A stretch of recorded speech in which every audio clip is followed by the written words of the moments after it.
ಸುನಾಮಿಯ ಮೇಲಿನ ಮಾಡ್ಯೂಲ್ಗೆ ಸುಸ್ವಾಗತ. ಈ ಮಾಡ್ಯೂಲ್ನ ಅಂತ್ಯದ ವೇಳೆಗೆ ನೀವು ಹೀಗೆ ಮಾಡಲು ಸಾಧ್ಯವಾಗುತ್ತದೆ: ಸುನಾಮಿಯನ್ನು ವಿವರಿಸಿ, ಸುನಾಮಿಯ ಪ್ರಭಾವ, ಸುನಾಮಿಯ ಕಾರಣಗಳು ಮತ್ತು ಸುನಾಮಿ ಭೂಮಿಗೆ ಅಪ್ಪಳಿಸಿದಾಗ ಏನಾಗುತ್ತದೆ ಎಂಬುದರ ಅರ್ಥ, ಸುನಾಮಿ ಎಚ್ಚರಿಕೆ ವ್ಯವಸ್ಥೆಯನ್ನು ಅರ್ಥಮಾಡಿಕೊಳ್ಳಬಹುದು. ಸುನಾಮಿಯ ಮೊದಲು, ಸುನಾಮಿಯ ಸಮಯದಲ್ಲಿ, ಸುನಾಮಿಯ ನಂತರ ಏನು ಮಾಡಬೇಕೆಂದು ಅರ್ಥಮಾಡಿಕೊಳ್ಳಬಹುದು. ಸ್ವಯಂ ಸೇವಕರ ಪಾತ್ರವನ್ನು ತಿಳಿದುಕೊಳ್ಳಬಹುದು. ಸುನಾಮಿ ಅಥವಾ ಬಂದರಿನ ಅಲೆ ಸಾಮಾನ್ಯವಾಗಿ ಸಾಗರ ಅಥವಾ ದೊಡ್ಡ ಸರೋವರದಲ್ಲಿ ದೊಡ್ಡ ಪ್ರಮಾಣದ ನೀರಿನ ಸ್ಥಳಾಂತರದಿಂದ ಉಂಟಾಗುವ ನೀರಿನ ಅಲೆಗಳ ಸರಣಿಯಾಗಿದೆ. ಭೂಕಂಪಗಳು, ಜ್ವಾಲಾಮುಖಿಗಳು, ಇತರ ನೀರಿನೊಳಗಿನ ಸ್ಫೋಟಗಳು, ಭೂಕುಸಿತಗಳು, ಹಿಮನದಿಗಳ ಕರಗುವಿಕೆ, ಉಲ್ಕಾಶಿಲೆ ಪರಿಣಾಮಗಳು ಮತ್ತು ಇತರ ಅಡಚಣೆಗಳು ನೀರಿನ ಮೇಲೆ ಅಥವಾ ಕೆಳಗೆ ಎಲ್ಲವೂ ಸುನಾಮಿಯನ್ನು ಉಂಟುಮಾಡುವ ಸಾಮರ್ಥ್ಯವನ್ನು ಹೊಂದಿದೆ. ಚಂದ್ರ ಮತ್ತು ಸೂರ್ಯನ ಗುರುತ್ವಾಕರ್ಷಣೆಯಿಂದ ಉಂಟಾಗುವ ಗಾಳಿ ಅಥವಾ ಉಬ್ಬರವಿಳಿತದಿಂದ ಉತ್ಪತ್ತಿಯಾಗುವ ಸಾಮಾನ್ಯ ಸಾಗರ ಅಲೆಗಳಂತಲ್ಲದೆ ನೀರಿನ ಸ್ಥಳಾಂತರದಿಂದ ಸುನಾಮಿಯು ಉಂಟಾಗುತ್ತದೆ. ಸುನಾಮಿಯ ಅಲೆಗಳು ಸಾಮಾನ್ಯ ಸಮುದ್ರದ ಪ್ರವಾಹಗಳು ಅಥವಾ ಸಮುದ್ರದ ಅಲೆಗಳನ್ನು ಹೋಲುವುದಿಲ್ಲ, ಏಕೆಂದರೆ ಅವುಗಳ ತರಂಗವು ಹೆಚ್ಚು ಉದ್ದವಾಗಿವೆ. ಒಡೆಯುವ ಅಲೆಗಳಂತೆ ಕಾಣಿಸಿಕೊಳ್ಳುವ ಬದಲು, ಸುನಾಮಿಯು ಆರಂಭದಲ್ಲಿ ವೇಗವಾಗಿ ಏರುತ್ತಿರುವ ಉಬ್ಬರವಿಳಿತವನ್ನು ಹೋಲುತ್ತದೆ. ಸುನಾಮಿಗಳು ಸಾಮಾನ್ಯವಾಗಿ ಅಲೆಗಳ ಸರಣಿಯನ್ನು ಒಳಗೊಂಡಿರುತ್ತವೆ. ಅವಧಿಗಳು 1 ನಿಮಿಷದಿಂದ ಗಂಟೆಗಳವರೆಗೆ ತರಂಗ ರೈಲು ಎಂದು ಕರೆಯಲ್ಪಡುತ್ತವೆ. ದೊಡ್ಡ ಘಟನೆಗಳಿಂದ 16 ಮೀಟರ್ಗಳಷ್ಟು ಅಲೆಗಳ ಎತ್ತರವನ್ನು ರಚಿಸಬಹುದು. ಸುನಾಮಿಯ ಪ್ರಭಾವವು ಕರಾವಳಿ ಪ್ರದೇಶಗಳಿಗೆ ಸೀಮಿತವಾಗಿದ್ದರೂ ಅವುಗಳ ವಿನಾಶಕಾರಿ ಶಕ್ತಿಯು ಅಗಾಧವಾಗಿರಬಹುದು. ಅವು ಸಂಪೂರ್ಣ ಸಾಗರ ಜಲನಯನ ಪ್ರದೇಶಗಳ ಮೇಲೆ ಪರಿಣಾಮ ಬೀರಬಹುದು. 2004ರ ಹಿಂದೂ ಮಹಾಸಾಗರ ಸುನಾಮಿಯು ಮಾನವ ಇತಿಹಾಸದಲ್ಲಿ ಮಾರಣಾಂತಿಕ ನೈಸರ್ಗಿಕ ವಿಪತ್ತುಗಳಲ್ಲಿ ಒಂದಾಗಿದೆ. ಹಿಂದೂ ಮಹಾಸಾಗರದ ಗಡಿಯಲ್ಲಿರುವ 14 ದೇಶಗಳಲ್ಲಿ ಕನಿಷ್ಠ 2,30,000 ಜನರು ಸಾವಿಗೀಡಾದರು. ಸುನಾಮಿಗಳು ವಿನಾಶಕಾರಿ ಕರಾವಳಿಯ ಪ್ರವಾಹ ಮತ್ತು ಜೀವಹಾನಿಗೆ ಕಾರಣವಾಗಬಹುದು. ಸುನಾಮಿಯ ಕಾರಣಗಳನ್ನು ಅರ್ಥಮಾಡಿಕೊಳ್ಳೋಣ ಮತ್ತು ಸುನಾಮಿ ಭೂಮಿಗೆ ಅಪ್ಪಳಿಸಿದಾಗ ಏನಾಗುತ್ತದೆ ಎಂಬುದರ ಕುರಿತು ತಿಳಿಯೋಣ. ಈ ವಿಸ್ಮಯ ಸ್ಫೂರ್ತಿದಾಯಕ ಅಲೆಗಳು ಸಾಮಾನ್ಯವಾಗಿ ಟೆಕ್ಟಾನಿಕ್ ಪ್ಲೇಟ್ ಗಡಿಗಳಲ್ಲಿ ದೊಡ್ಡ ಸಾಗರದೊಳಗಿನ ಭೂಕಂಪಗಳಿಂದ ಉಂಟಾಗುತ್ತವೆ. ಪ್ಲೇಟ್ ಗಡಿಯಲ್ಲಿರುವ ಸಾಗರ ತಳವು ಇದ್ದಕ್ಕಿದ್ದಂತೆ ಏರಿದಾಗ ಅಥವಾ ಬಿದ್ದಾಗ ಅದು ಅದರ ಮೇಲಿರುವ ನೀರನ್ನು ಸ್ಥಳಾಂತರಿಸುತ್ತದೆ ಮತ್ತು ಸುನಾಮಿ ಆಗುವ ಅಲೆಗಳನ್ನು ಉರುಳಿಸುತ್ತದೆ. ಹೆಚ್ಚಿನ ಸುನಾಮಿಗಳು, ಸುಮಾರು 80%, ಪೆಸಿಫಿಕ್ ಸಾಗರದ ರಿಂಗ್ ಆಫ್ ಫೈರ್ ನಲ್ಲಿ ಸಂಭವಿಸುತ್ತವೆ. ಇದು ಭೂವೈಜ್ಞಾನಿಕವಾಗಿ ಸಕ್ರಿಯವಾಗಿರುವ ಪ್ರದೇಶವಾಗಿದೆ, ಅಲ್ಲಿ ಟೆಕ್ಟಾನಿಕ್ ಬದಲಾವಣೆಗಳು ಜ್ವಾಲಾಮುಖಿ ಸ್ಫೋಟಗಳು ಮತ್ತು ಭೂಕಂಪಗಳನ್ನು ಸಾಮಾನ್ಯಗೊಳಿಸುತ್ತವೆ. ನೀರೊಳಗಿನ ಭೂಕುಸಿತಗಳು ಅಥವಾ ಜ್ವಾಲಾಮುಖಿ ಸ್ಫೋಟಗಳಿಂದಲೂ ಸುನಾಮಿ ಉಂಟಾಗಬಹುದು. ಒಂದು ದೊಡ್ಡ ಉಲ್ಕಾಶಿಲೆಯು ಸಾಗರಕ್ಕೆ ಧುಮುಕುವ ಪ್ರಭಾವದಿಂದ ಸುನಾಮಿ ಸಂಭವಿಸಬಹುದು. ಸುನಾಮಿಗಳು ಗಂಟೆಗೆ 500 ಮೈಲುಗಳ 805 ಕಿಲೋಮೀಟರ್ ವೇಗದಲ್ಲಿ ಸಮುದ್ರಾದ್ಯಂತ ಓಡುತ್ತವೆ, ಸುಮಾರು ಜೆಟ್ ವೇಗವಾಗಿ ಚಲಿಸುತ್ತವೆ.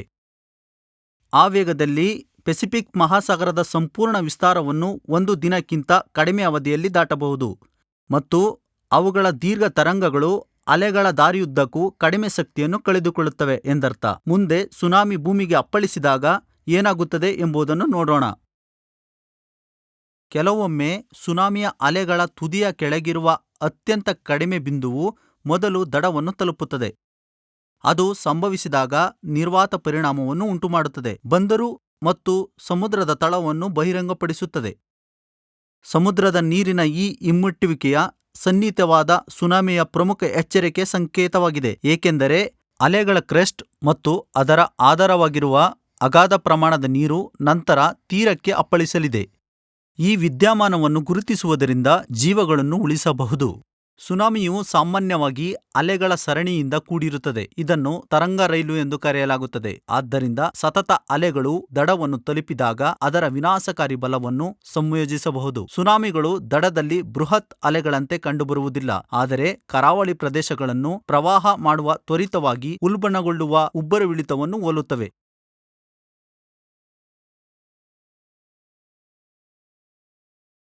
ಪೆಸಿಫಿಕ್ ಸುನಾಮಿ ಎಚ್ಚರಿಕೆ ವ್ಯವಸ್ಥೆ ಹವಾಯಿಯಲ್ಲಿ ಪ್ರಧಾನ ಕಚೇರಿಯನ್ನು ಹೊಂದಿರುವ 26 ರಾಷ್ಟ್ರಗಳ ಒಕ್ಕೂಟವಾಗಿದೆ. ಸಮುದ್ರದಲ್ಲಿ ಸುನಾಮಿಗಳನ್ನು ಗುರುತಿಸಲು ಭೂಕಂಪನ ಉಪಕರಣಗಳು ಮತ್ತು ನೀರಿನ ಮಟ್ಟದ ಮಾಪಕಗಳ ವೆಬ್ ಅನ್ನು ನಿರ್ವಹಿಸುತ್ತದೆ. ನೀರಿನೊಳಗಿನ ಸಂವೇದಕಗಳು ಭೂಕಂಪಗಳು ಮತ್ತು ಇತರ ಕಾರಣಗಳನ್ನು ಪತ್ತೆ ಹಚ್ಚುತ್ತವೆ. ಸಂಸ್ಕರಣಾ ಕೇಂದ್ರಕ್ಕೆ ಡೇಟಾವನ್ನು ಪ್ರಸಾರ ಮಾಡುತ್ತವೆ. ಇದು ಈ ಡೇಟಾವನ್ನು ವಿಶ್ಲೇಷಿಸುತ್ತದೆ ಮತ್ತು ನಂತರ ಉಪಗ್ರಹ ಸಂವಹನ ಮೂಲಕ ಅಧಿಕಾರಿಗಳು ಮತ್ತು ಮಾಧ್ಯಮಗಳಿಗೆ ಸನ್ನಿಹಿತವಾದ ಸುನಾಮಿಯ ಬಗ್ಗೆ ಎಚ್ಚರಿಸುತ್ತದೆ. ಅವರು ಪ್ರತಿಯಾಗಿ ದುರ್ಬಲ ಜನಸಂಖ್ಯೆಯನ್ನು ಎಚ್ಚರಿಸುತ್ತಾರೆ. ವಿಪತ್ತು ಎಚ್ಚರಿಕೆಯು ಸಾರ್ವಜನಿಕ ಬಳಕೆಗಾಗಿ ಉಚಿತ ಮೊಬೈಲ್ ಅಪ್ಲಿಕೇಶನ್ ಆಗಿದ್ದು, ಇದು ಜಾಗತಿಕ ಸಮುದಾಯಕ್ಕೆ ಸುನಾಮಿ ಅಪಾಯದ ಎಚ್ಚರಿಕೆಗಳು ಮತ್ತು ಪ್ರಪಂಚದಲ್ಲಿ ಎಲ್ಲಿಯಾದರೂ ಸುರಕ್ಷಿತವಾಗಿರಲು ಅಗತ್ಯವಿರುವ ಮಾಹಿತಿಯನ್ನು ಒದಗಿಸುತ್ತದೆ. ವಿಪತ್ತು ಎಚ್ಚರಿಕೆಯು ಪ್ರಪಂಚಾದ್ಯಂತ ತೆರೆದುಕೊಳ್ಳುತ್ತಿರುವಾಗ 18 ವಿವಿಧ ರೀತಿಯ ನೈಸರ್ಗಿಕ ಅಪಾಯಗಳ ಬಗ್ಗೆ ನೈಜ ಸಮಯದ ನವೀಕರಣಗಳನ್ನು ನೀಡುತ್ತದೆ. ಅದೇ ರೀತಿ INCOIS ಅಥವಾ ಭಾರತೀಯ ರಾಷ್ಟ್ರೀಯ ಸಾಗರ ಮಾಹಿತಿ ಸೇವೆಗಳ ಕೇಂದ್ರವು ಸಮುದ್ರದ ವೀಕ್ಷಣಾ ಜಾಲ ಅಥವಾ OON ವ್ಯವಸ್ಥೆಯನ್ನು ನಿರ್ವಹಿಸುತ್ತದೆ ಮತ್ತು ದೇಶದ ಕರಾವಳಿ ಪ್ರದೇಶಗಳನ್ನು ರಕ್ಷಿಸಲು ಚಂಡಮಾರುತದ ಉಲ್ಬಣಗಳು ಮತ್ತು ಹೆಚ್ಚಿನ ಅಲೆಗಳ ಬಗ್ಗೆ ಎಚ್ಚರಿಕೆಗಳನ್ನು ಮೀನುಗಾರಿಕರಿಗೆ ಮತ್ತು ಕರಾವಳಿ ಜನಸಂಖ್ಯೆಗೆ ನೀಡುತ್ತದೆ. ಭೂಕಂಪದ ತೀವ್ರತೆ ಮತ್ತು ಸ್ಥಳ ತಿಳಿದಿದ್ದರೂ ಸುನಾಮಿಯ ನಿಖರತೆ ಊಹಿಸಲು ಸಾಧ್ಯವಿಲ್ಲ. ಭೂ ವಿಜ್ಞಾನಿಗಳು, ಸಮುದ್ರ ಶಾಸ್ತ್ರಜ್ಞರು ಮತ್ತು ಭೂಕಂಪ ಶಾಸ್ತ್ರಜ್ಞರು ಪ್ರತಿ ಭೂಕಂಪವನ್ನು ವಿಶ್ಲೇಷಿಸುತ್ತಾರೆ ಮತ್ತು ಅನೇಕ ಅಂಶಗಳ ಆಧಾರದ ಮೇಲೆ ಸುನಾಮಿ ಎಚ್ಚರಿಕೆಯನ್ನು ನೀಡಬಹುದು ಅಥವಾ ನೀಡದಿರಬಹುದು. ತಾಂತ್ರಿಕ ಪ್ರಗತಿಗಳು ಮತ್ತು ಎಚ್ಚರಿಕೆ ವ್ಯವಸ್ಥೆಗಳು ಕರಾವಳಿಯ ಜನಸಂಖ್ಯೆಯನ್ನು ಹತ್ತಿರದ ಮೂಲದ ಸುನಾಮಿಯಿಂದ ರಕ್ಷಿಸಲು ಸಾಧ್ಯವಿಲ್ಲ, ಏಕೆಂದರೆ ಮೊದಲ ಅಲೆಗಳು ಘಟನೆಯ ಕೆಲವೇ ನಿಮಿಷಗಳಲ್ಲಿ ಕರಾವಳಿಯನ್ನು ತಲುಪಬಹುದು. ಸ್ಥಳೀಯ ಜನಸಂಖ್ಯೆಯು ಸನ್ನಿಹಿತವಾದ ಸುನಾಮಿಯ ಚಿಹ್ನೆಗಳನ್ನು ಗುರುತಿಸಲು ಸಾಧ್ಯವಾಗುತ್ತದೆ ಮತ್ತು ಅಧಿಕೃತ ಎಚ್ಚರಿಕೆಗಳಿಗೆ ಕಾಯದೆ ತಕ್ಷಣವೇ ಸೂಕ್ತ ಕ್ರಮವನ್ನು ತೆಗೆದುಕೊಳ್ಳಬೇಕು. ಇದಕ್ಕಾಗಿ ಅವರು ಸುನಾಮಿಯ ನೈಸರ್ಗಿಕ ಸೂಚಕಗಳ ಬಗ್ಗೆ ಕಲಿಯಬೇಕು. ಅವುಗಳು ಬಲವಾದ ಅಥವಾ ದೀರ್ಘವಾದ ಭೂಕಂಪಗಳು, ಜೋರಾದ ಗರ್ಜನೆ, ರೈಲು ಅಥವಾ ವಿಮಾನದಂತೆ ಜೋರಾಗಿ ಗರ್ಜಿಸುವುದು, ಅಸಾಮಾನ್ಯ ನಡವಳಿಕೆ, ಸಾಗರವು ವೇಗವಾಗಿ ಏರುತ್ತಿರುವ ಪ್ರವಾಹ ಅಥವಾ ನೀರಿನ ಗೋಡೆಯಂತೆ ಕಾಣಿಸಬಹುದು, ಸಾಗರದ ತಳ, ಬಂಡೆಗಳು ಮತ್ತು ಮೀನುಗಳನ್ನು ತೋರಿಸುವಂತೆ ಸಾಗರವು ಹಠಾತ್ ಹರಿದು ಹೋಗುತ್ತದೆ. ನೀವು ಈ ಯಾವುದೇ ಎಚ್ಚರಿಕೆ ಕಂಡುಬಂದರೆ ಸುನಾಮಿ ಬರಬಹುದು.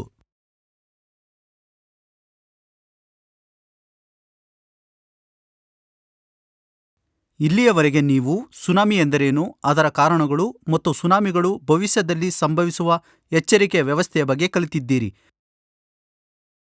ನಿಮ್ಮ ತಿಳುವಳಿಕೆಯನ್ನು ಪರಿಶೀಲಿಸುವ ಚಟುವಟಿಕೆಯನ್ನು ತೆಗೆದುಕೊಳ್ಳೋಣ. ಪದಗುಚ್ಛವನ್ನು ಅದರ ವಿವರಣೆಯೊಂದಿಗೆ ಹೊಂದಿಸಿ. ಪದದ ಪದಗುಚ್ಛವನ್ನು ಎಳೆಯಿರಿ ಮತ್ತು ಅದನ್ನು ಸರಿಯಾದ ವಿವರಣೆಯೊಂದಿಗೆ ಹೊಂದಿಸಿ ಮತ್ತು ತದನಂತರ ಸಲ್ಲಿಸಲು ಕ್ಲಿಕ್ ಮಾಡಿ.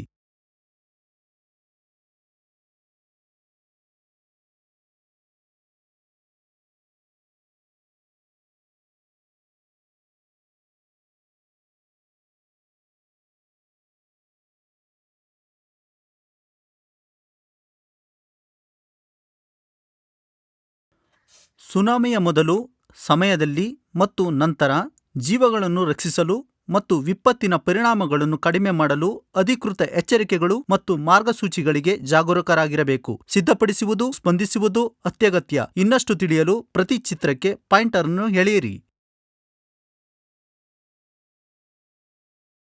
ಸುನಾಮಿ ಸಂಭವಿಸಿದರೆ ಏನು ಮಾಡಬೇಕೆಂದು ನಿಮ್ಮ ಮನೆಯವರೊಂದಿಗೆ ಮಾತನಾಡಿ.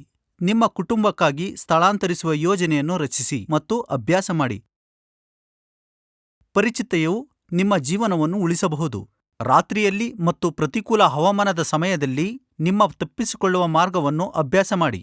ನೀವು 15 ನಿಮಿಷದ ಕಾಲ್ನಡಿಗೆಯಲ್ಲಿ ನಿಮ್ಮ ಸುರಕ್ಷಿತ ಸ್ಥಳವನ್ನು ತಲುಪಲು ಸಾಧ್ಯವಾಗಬೇಕು. ನಿಮ್ಮ ಯೋಜನೆಯನ್ನು ಅಭ್ಯಾಸ ಮಾಡುವುದರಿಂದ ಸರಿಯಾದ ಪ್ರತಿಕ್ರಿಯೆಯನ್ನು ಉತ್ತಮವಾಗಿ ಮತ್ತು ತ್ವರಿತವಾಗಿ ಮಾಡುತ್ತದೆ. ನಿಜವಾದ ತುರ್ತು ಪರಿಸ್ಥಿತಿಯ ಸಮಯದಲ್ಲಿ ಕಡಿಮೆ ಚಿಂತನೆಯು ಅಗತ್ಯವಿರುತ್ತದೆ. ಸುನಾಮಿಯ ಪರಿಣಾಮಗಳಿಂದ ನಿಮ್ಮ ಕುಟುಂಬ ಮತ್ತು ನಿಮ್ಮ ಆಸ್ತಿಯನ್ನು ರಕ್ಷಿಸಲು ನೀವು ಮಾಡಬೇಕಾದ ಕೆಲಸಗಳು ಈ ಕೆಳಗಿನಂತಿವೆ. ತಯಾರಿ ಪ್ರಾರಂಭಿಸಲು ನೀವು ತುರ್ತು ಸಂಚೆಯನ್ನು ನಿರ್ಮಿಸಬೇಕು ಮತ್ತು ಕುಟುಂಬದ ಸಂವಹನ ಯೋಜನೆಯನ್ನು ಮಾಡಬೇಕು. ಅದು ಏನನ್ನು ಒಳಗೊಂಡಿದೆ ಎಂಬುದು ನೋಡೋಣ. ತುರ್ತು ಪ್ರತಿಕ್ರಿಯೆ ಸಂಚೆ, ಬ್ಯಾಟರಿ ಚಾಲಿತ ಟಾರ್ಚ್, ಹೆಚ್ಚುವರಿ ಬ್ಯಾಟರಿಗಳು, ಬ್ಯಾಟರಿ ಚಾಲಿತ ರೇಡಿಯೋ, ಪ್ರಥಮ ಚಿಕಿತ್ಸಾ ಸಂಚೆ ಮತ್ತು ಕೈಪಿಡಿ, ಒಣ ಪದಾರ್ಥಗಳು ಅಥವಾ ಒಣ ತಿಂಡಿಗಳು, ತುರ್ತು ಆಹಾರ, ಕುಡಿಯುವ ನೀರು, ಜಲನಿರೋಧಕ ಧಾರಕವಾಗಿ ಮೇಣದ ಬತ್ತಿಗಳು, ಕತ್ತಿ, ಕ್ಲೋರಿನ್ ಮಾತ್ರೆಗಳು ಅಥವಾ ಪುಡಿ ಮಾಡಿದ ನೀರಿನ ಶುದ್ಧೀಕಾರಕಗಳು, ಅಗತ್ಯ ಔಷಧಿಗಳು, ನಗದು, ಪ್ರಮುಖ ದಾಖಲೆಗಳು, ದಪ್ಪ ಹಗ್ಗಗಳು ಮತ್ತು ಹಗ್ಗಗಳು, ಗಟ್ಟಿಮುಟ್ಟಾದ ಪಾದರಕ್ಷೆಗಳು. ಸಮುದ್ರ ಮಟ್ಟದಿಂದ ನಿಮ್ಮ ರಸ್ತೆಯ ಎತ್ತರ ಮತ್ತು ಕರಾವಳಿ ಅಥವಾ ಇತರ ಹೆಚ್ಚಿನ ಅಪಾಯದ ನೀರಿನಿಂದ ನಿಮ್ಮ ರಸ್ತೆಯ ದೂರವನ್ನು ತಿಳಿಯಿರಿ. ಸ್ಥಳಾಂತರಿಸುವ ಆದೇಶಗಳು ಈ ಸಂಖ್ಯೆಗಳನ್ನು ಆಧರಿಸಬಹುದು. ನೀವು ಪ್ರವಾಸಿಗರಾಗಿದ್ದರೆ ಸ್ಥಳೀಯ ಸುನಾಮಿ ಸ್ಥಳಾಂತರಿಸುವ ಪ್ರೋಟೋಕಾಲ್ಗಳೊಂದಿಗೆ ನೀವೇ ಪರಿಚಿತರಾಗಿರಿ. ಬಲವರ್ಧಿತ ಕಾಂಕ್ರೀಟ್ ಹೋಟೆಲ್ ರಚನೆಗಳಲ್ಲಿ ನೀವು 3ನೇ ಮಹಡಿಗೆ ಮತ್ತು ಹೆಚ್ಚಿನದಕ್ಕೆ ಸುರಕ್ಷಿತವಾಗಿ ಸ್ಥಳಾಂತರಿಸಲು ಸಾಧ್ಯವಾಗುತ್ತದೆ. ಭೂಕಂಪ ಸಂಭವಿಸಿದಲ್ಲಿ ಮತ್ತು ನೀವು ಕರಾವಳಿ ಪ್ರದೇಶದಲ್ಲಿದ್ದರೆ ನಿಮ್ಮ ರೇಡಿಯೋ ಅನ್ನು ಆನ್ ಮಾಡಿ, ನಿಮ್ಮ ಟಿವಿಯನ್ನು ಆನ್ ಮಾಡಿ ಅಥವಾ ಸುನಾಮಿ ಎಚ್ಚರಿಕೆ ಇದೆಯೇ ಎಂದು ತಿಳಿಯಲು ನಿಮ್ಮ ಮೊಬೈಲ್ ಬಳಸಿ. ಸ್ಥಳಾಂತರಿಸುವ ಮಾರ್ಗಗಳು ಸೇರಿದಂತೆ ನಿಮ್ಮ ಸಮುದಾಯದ ಎಚ್ಚರಿಕೆ ವ್ಯವಸ್ಥೆಗಳು ಮತ್ತು ವಿಪತ್ತು ಯೋಜನೆಗಳನ್ನು ತಿಳಿದುಕೊಳ್ಳಿ. ಶಾಲೆಯ ಸ್ಥಳಾಂತರಿಸುವ ಯೋಜನೆಯು ನಿಮ್ಮ ಮಕ್ಕಳನ್ನು ಶಾಲೆಯಿಂದ ಅಥವಾ ಬೇರೆ ಸ್ಥಳದಿಂದ ಕರೆದೊಯ್ಯುವ ಅಗತ್ಯವಿದೆಯೇ ಎಂದು ನೀವು ತಿಳಿದುಕೊಳ್ಳಿ. ಸುನಾಮಿ ವೀಕ್ಷಣೆ ಅಥವಾ ಎಚ್ಚರಿಕೆ ಸಮಯದಲ್ಲಿ ಟೆಲಿಫೋನ್ ಲೈನ್ಗಳು ಓವರ್ಲೋಡ್ ಆಗಿರಬಹುದು ಮತ್ತು ಶಾಲೆಗಳಿಗೆ ಹೊರಡುವ ಮಾರ್ಗಗಳು ಜಾಮ್ ಆಗಿರಬಹುದು ಎಂದು ತಿಳಿದಿರಲಿ.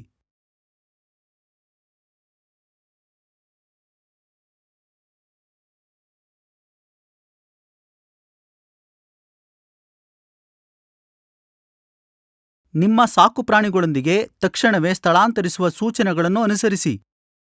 ತಕ್ಷಣವೇ ಎತ್ತರದ ನೆಲಕ್ಕೆ ಒಳನಾಡಿಗೆ ಸರಿಸಿ. ಸಮುದ್ರ ಮಟ್ಟದಿಂದ 100 ಅಡಿ 30 ಮೀಟರ್ ಪ್ರದೇಶಗಳನ್ನು ಆರಿಸಿ ಅಥವಾ ಕರಾವಳಿಯಿಂದ ದೂರದಲ್ಲಿರುವ 2 ಮೈಲಿ 3 ಕಿಲೋಮೀಟರ್ ಒಳನಾಡಿನವರೆಗೆ ಹೋಗಿ.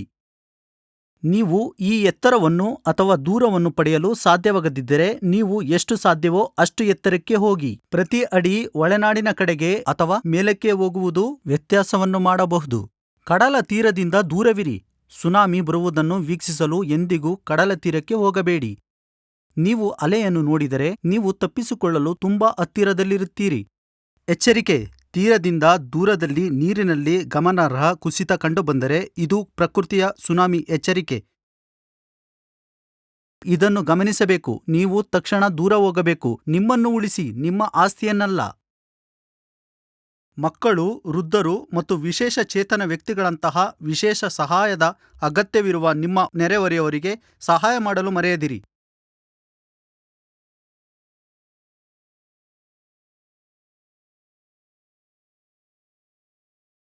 ಸ್ಥಳೀಯ ಅಧಿಕಾರಿಗಳು ಸುರಕ್ಷಿತ ಎಂದು ಹೇಳಿದ ನಂತರವೇ ಮನೆಗೆ ಹಿಂತಿರುಗಿ. ಸುನಾಮಿ ಅಲೆಗಳ ಸರಣಿಯಾಗಿದ್ದು ಅದು ಗಂಟೆಗಳ ಕಾಲ ಮುಂದುವರಿಯಬಹುದು. ಒಂದು ಅಲೆಯ ನಂತರ ಅಪಾಯವು ಮುಗಿದಿದೆ ಎಂದು ಭಾವಿಸಬೇಡಿ. ಮುಂದಿನ ತರಂಗವು ಮೊದಲನೆಯದಕ್ಕಿಂತ ದೊಡ್ಡದಾಗಿರಬಹುದು. ವಿಪತ್ತು ಪ್ರದೇಶಗಳನ್ನು ತಪ್ಪಿಸಿ. ನಿಮ್ಮ ಉಪಸ್ಥಿತಿಯು ತುರ್ತು ಪ್ರತಿಕ್ರಿಯೆ ಕಾರ್ಯಾಚರಣೆಗಳಿಗೆ ಅಡ್ಡಿಪಡಿಸಬಹುದು. ಪ್ರವಾಹದ ಉಳಿದ ಪರಿಣಾಮಗಳಿಂದ ನಿಮ್ಮನ್ನು ಮತ್ತಷ್ಟು ಅಪಾಯಕ್ಕೆ ಸಿಲುಕಿಸಬಹುದು. ನೀರಿನಲ್ಲಿ ಅವಶೇಷಗಳಿಂದ ದೂರವಿರಿ. ಇದು ಜನರು ಅಥವಾ ಸಾಕುಪ್ರಾಣಿಗಳಿಗೆ ಸುರಕ್ಷತೆಯ ಅಪಾಯವನ್ನು ಉಂಟುಮಾಡಬಹುದು. ಗಾಯಗೊಂಡ ಅಥವಾ ಸಿಕ್ಕಿಬಿದ್ದ ವ್ಯಕ್ತಿಗಳಿಗೆ ಸಹಾಯ ಮಾಡುವ ಮೊದಲು ನಿಮ್ಮನ್ನು ಪರೀಕ್ಷಿಸಿಕೊಳ್ಳಿ ಮತ್ತು ಅಗತ್ಯವಿರುವಂತೆ ಪ್ರಥಮ ಚಿಕಿತ್ಸೆ ಪಡೆಯಿರಿ. ಯಾರನ್ನಾದರೂ ರಕ್ಷಿಸಬೇಕಾದರೆ ಸಹಾಯ ಮಾಡಲು ಸರಿಯಾದ ಸುರಕ್ಷಿತ ಸಲಕರಣೆಗಳೊಂದಿಗೆ ಮಾಡಿ. ಇತರರನ್ನು ರಕ್ಷಿಸಲು ಪ್ರಯತ್ನಿಸುತ್ತಿರುವ ಅನೇಕ ಜನರು ಸಾವನ್ನಪ್ಪಿದ್ದಾರೆ ಅಥವಾ ಗಾಯಗೊಂಡಿದ್ದಾರೆ. ವಿಶೇಷ ಸಹಾಯದ ಅಗತ್ಯವಿರುವ ಜನರಿಗೆ ಸಹಾಯ ಮಾಡಿ. ಹಿರಿಯ ನಾಗರಿಕರು, ಮಕ್ಕಳು, ವಿಶೇಷ ಅಗತ್ಯತೆಗಳು ಮತ್ತು ದೊಡ್ಡ ಕುಟುಂಬಗಳಿಗೆ ತುರ್ತು ಪರಿಸ್ಥಿತಿಯಲ್ಲಿ ಹೆಚ್ಚುವರಿ ಸಹಾಯ ಬೇಕಾಗಬಹುದು. ನೂತನ ನವೀಕರಣಗಳಿಗಾಗಿ ಕೋಸ್ಟ್ ಗಾರ್ಡ್ ಸ್ಟೇಷನ್, ಸ್ಥಳೀಯ ರೇಡಿಯೋ ಟ್ಯೂನ್ ಮಾಡಿ ಮತ್ತು ದೂರದರ್ಶನದಲ್ಲಿ ಬರುವ ಈ ವಿಷಯದ ಬಗ್ಗೆ ಗಮನ ಹರಿಸಿ. ಸುತ್ತಲೂ ನೀರು ಇರುವ ಕಟ್ಟಡದಿಂದ ದೂರವಿರಿ. ಸುನಾಮಿಯಿಂದ ಮಹಡಿಗಳು ಬಿರುಕುಗೊಳ್ಳುವ ಅಥವಾ ಗೋಡೆಗಳು ಕುಸಿಯಲು ಕಾರಣವಾಗಬಹುದು. ಕಟ್ಟಡವು ಕುಸಿಯುವ ಅಪಾಯವಿಲ್ಲ ಎಂದು ಖಚಿತಪಡಿಸಿಕೊಳ್ಳಲು ಗೋಡೆಗಳು, ಮಹಡಿಗಳು, ಬಾಗಿಲುಗಳು, ಮೆಟ್ಟಿಲುಗಳು ಮತ್ತು ಕಿಟಕಿಗಳನ್ನು ಪರೀಕ್ಷಿಸಿ. ಬಿರುಕುಗಳು ಅಥವಾ ಇತರ ಹಾನಿಗಾಗಿ ಅಡಿಪಾಯವನ್ನು ಪರೀಕ್ಷಿಸಿ.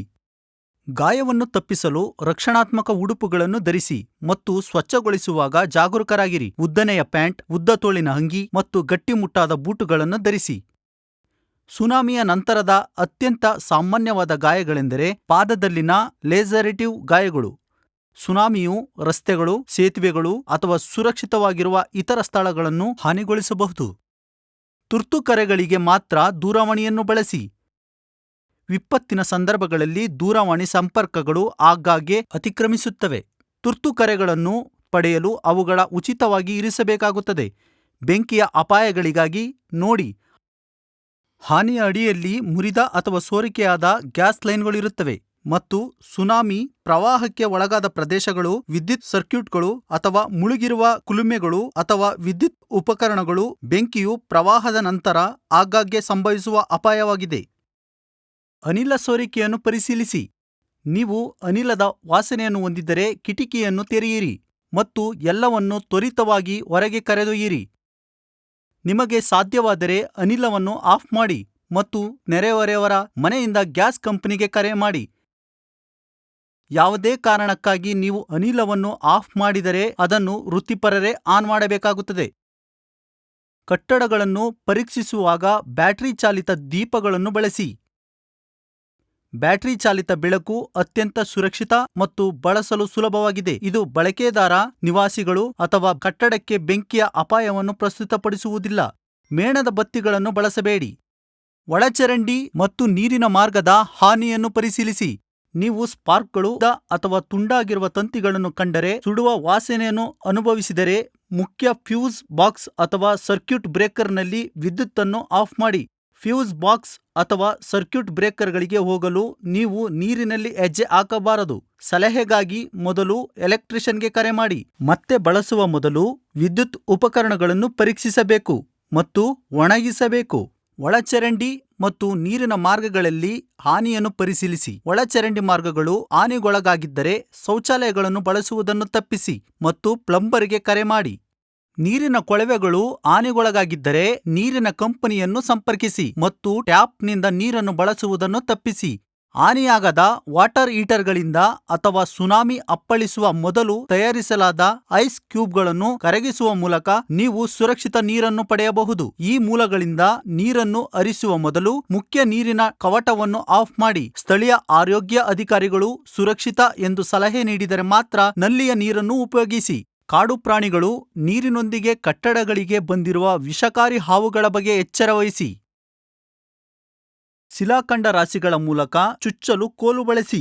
ಸುನಾಮಿ ಪ್ರವಾಹವು ಹಾವುಗಳು ಮತ್ತು ಪ್ರಾಣಿಗಳನ್ನು ಅವರ ಮನೆಗಳಿಂದ ಹೊರಹಾಕುತ್ತವೆ.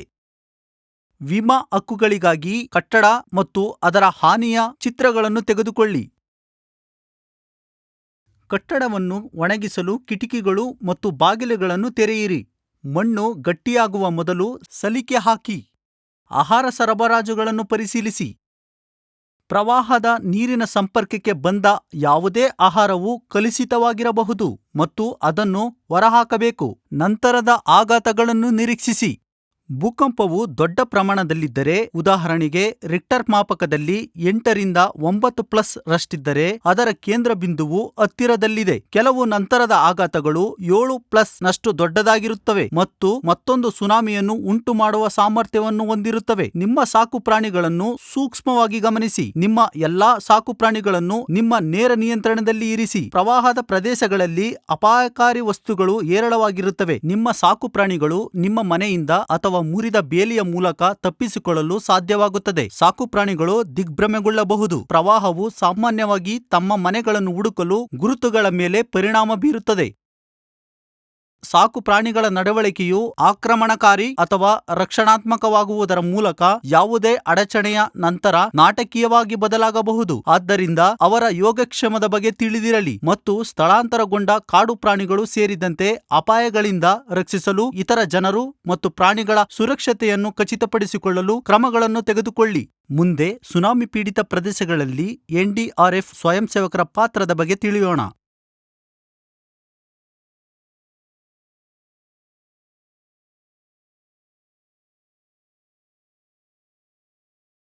ಮುಂದೆ ಸುನಾಮಿ ಪೀಡಿತ ಪ್ರದೇಶಗಳಲ್ಲಿ ಸ್ವಯಂ ಸೇವಕರ ಪಾತ್ರದ ಬಗ್ಗೆ ತಿಳಿಯೋಣ.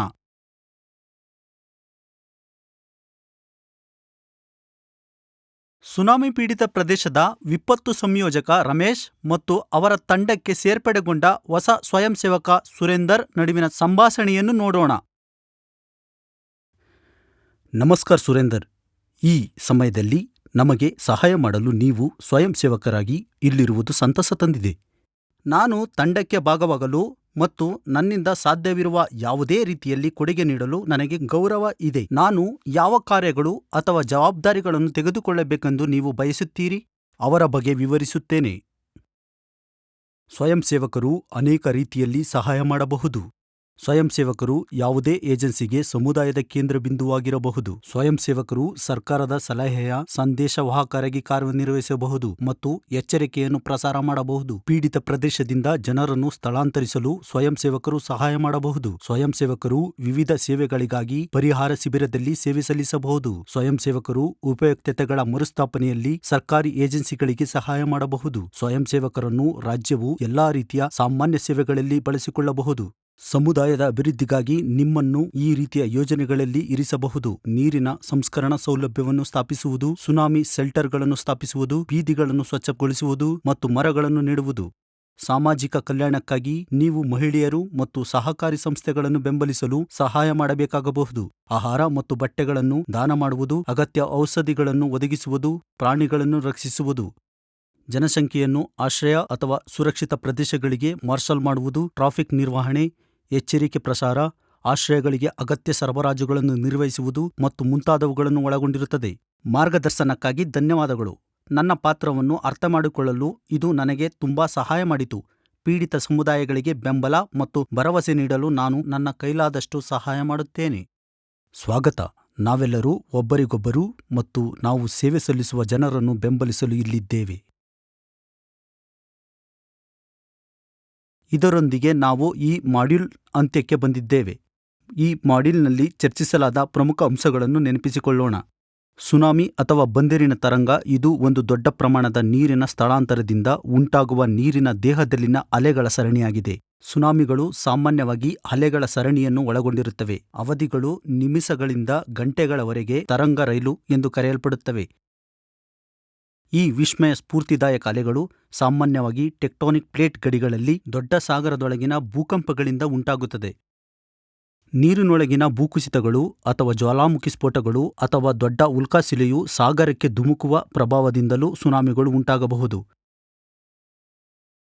ಹೆಚ್ಚಿನ ಸುನಾಮಿಗಳು ಸುಮಾರು 80% ಪೆಸಿಫಿಕ್ ಮಹಾಸಾಗರದ ರಿಂಗ್ ಆಫ್ ಫೈರ್ ಒಳಗೆ ಸಂಭವಿಸುತ್ತವೆ.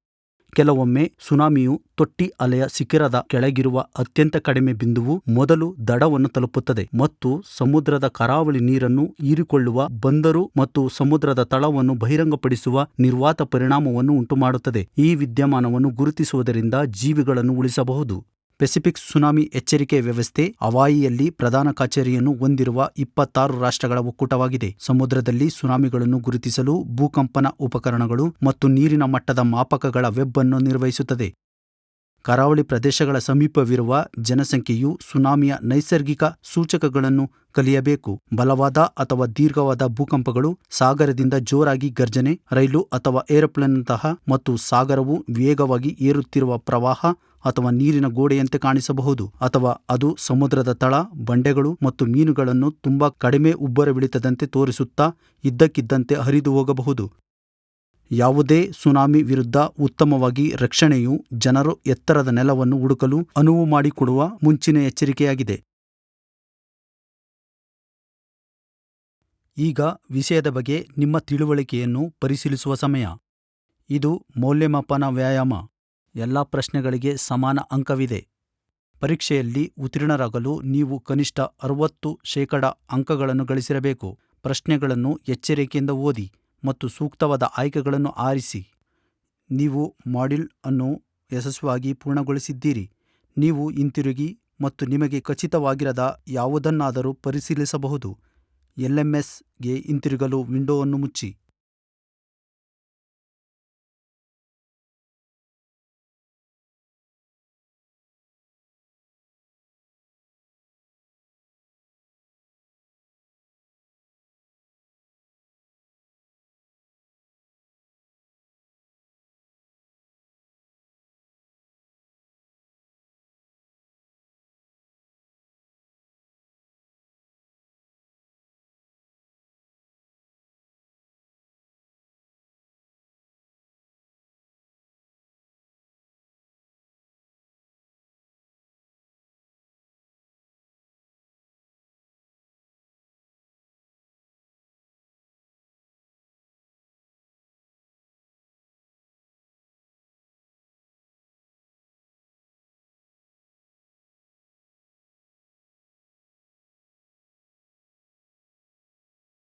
ಅಭಿನಂದನೆಗಳು.